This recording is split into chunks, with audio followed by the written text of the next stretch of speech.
Hello and welcome into Saturday Afternoon Wrestling. My name is Dustin, and this weekend is the NXT Great American Bash. So I thought, what better time than now to sit down, run through the card, and offer up some predictions for the day. And if you have predictions, thoughts, anything like that about the card, the show, NXT in general, please drop them in the comments. I'd love to hear any thoughts or opinions. I will be going just off a Wikipedia order here for the card. I don't know the exact order, so hopefully it's close to the actual order. I do know that the kickoff match is going to be an 8-person tag match between the Metaphor, which is Noam Dar, Oro Mensah, Jakara Jackson, and Lash Legend, taking on the team of Dragon Lee, Nathan Frazier, Yulisa Leon, and Valentina Feroz. In kind of a culmination of what their story's been around the Heritage Cup over the last few weeks, which I am thrilled that the Heritage Cup survived NXT UK's demise and was brought over to NXT.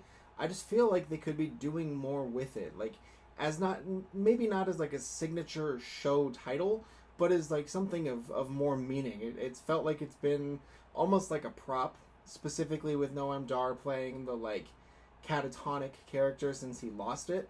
So I'm predicting here that this is going to be a Metaphor win to set up the rematch between Frazier and Dar. That is technically the first match between Frazier and Dar since Oro Mensah was the one who faced Frazier, defending it for Dar, who was out with injury. So my guess here is Metaphor takes it, and we get that type of build. We start on that build for another Heritage Cup defense. Next on the list is the triple threat match for the NXT North American Championship. It is Wes Lee versus Mustafa Ali versus the NXT North American Champion. You love him, you hate him, Dirty Dom Mysterio, who stole the title a couple weeks back on an NXT that I think everyone probably saw it coming, but people were like still shocked they did it. And I think now with how they're heating up the Judgment Day, there's probably no chance that Dom is losing this early. I think this is going to be a tremendous match. I think it's kind of a foregone conclusion that Dom's going to win, but I do think that everyone in general, I think it's going to be a tremendous match. I think it's, potential show stealer here for sure. Wes Lee has absolutely come into his own as a single star holding that belt through, I believe it was like 27 successful defenses, something like that, with almost every match being like good to great. So he is definitely broken out in a way that I'm sure NXT officials probably didn't even see coming. So I fully expect him to absolutely put on a banger and steal the show again, but I do think Dirty Dom probably wins it because that dude is a heat magnet and it's going to keep the people talking. Next on the list, we have Tiffany Stratton defending the NXT Women's title versus Thea Hale of Chase U in a submission match. And everything about this build has kind of like indicated that Tiffany's going to win and defend and continue her reign.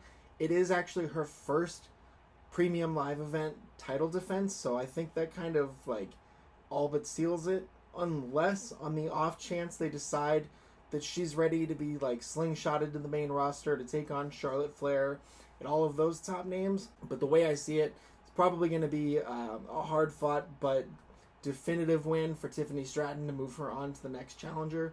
Don't know really who that would be, but I can't see them ending her reign this quickly. Next up, we have Gallus, Mark Coffey, and Wolfgang defending the NXT Tag Team titles against The Family. Channing Stacks Lorenzo and Tony D'Angelo, freshly released from prison, gets out, gets a title match. Life is good for Tony D. I really think this could go either way. I think there could be, Stacks turns on Tony D'Angelo and they don't win. I think they could win.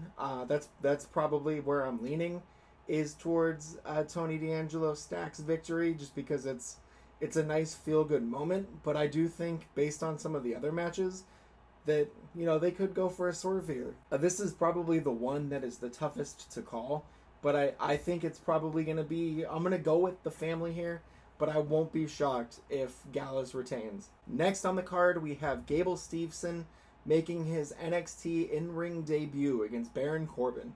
And this match kind of feels like an open and shut case. Like, Gable Steveson is not losing his first match after all of these years of hype and vignettes and build He finally has come onto NXT TV in recent weeks.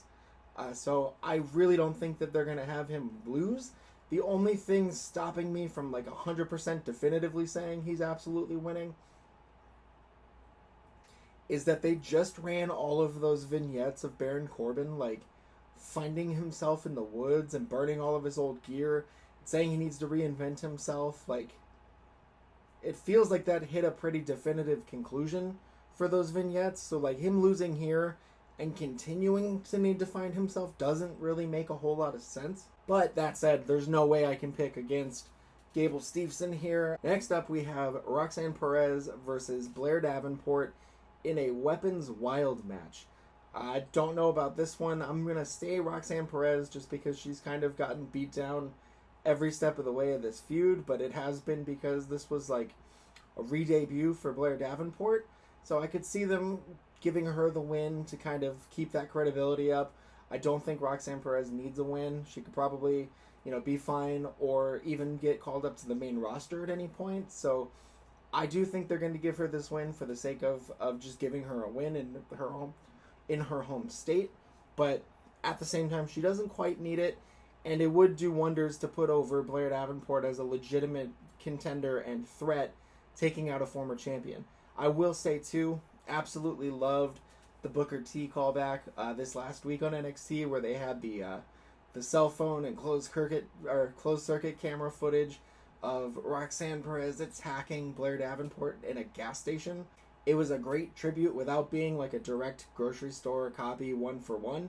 So if you have not seen that yet, I highly recommend it. And last on the card, the main event, Carmelo Hayes defends the NXT Championship against Ilya Dragunov, who is probably, like, pound for pound, one of the toughest, like, strongest, like, in-ring competitors that the company has. I'm constantly blown away with Dragunov and what he does in his matches, but I think this is a Carmelo retain. I think this could be Ilya Dragunov's NXT Swan song.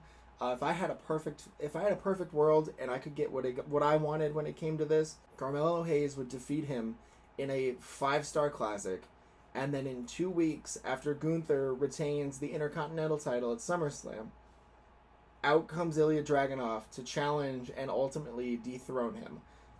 Inject it into my veins, print the money now. It sounds great, which means it probably won't happen because I think it would be awesome and perfect, and that's just not how these things work. But I think this is going to be a great match. I think Carmelo Hayes has had a couple, kind of inconsistent matches, whether it's a chemistry thing or, who knows. But I think this is the type of match that could really be a definitive championship reign defining win and match. And Dragunov is like the perfect person to build that type of credibility with in a hard-hitting physical match. So I think it's going to be Carmelo Hayes barely taking the victory, and hopefully that's a sign for Ilya Dragunov to go on to do bigger and better things even from there, because that dude has star written all over him. So those are my thoughts. Like I said, hit the comments. Let me know your predictions, thoughts for the show, any particular match you're excited for, and we will check back in next week and see how we did. Thank you very much for watching. Enjoy the show. It is on Peacock this Sunday. Enjoy it. Thank you for watching, and I will see you soon.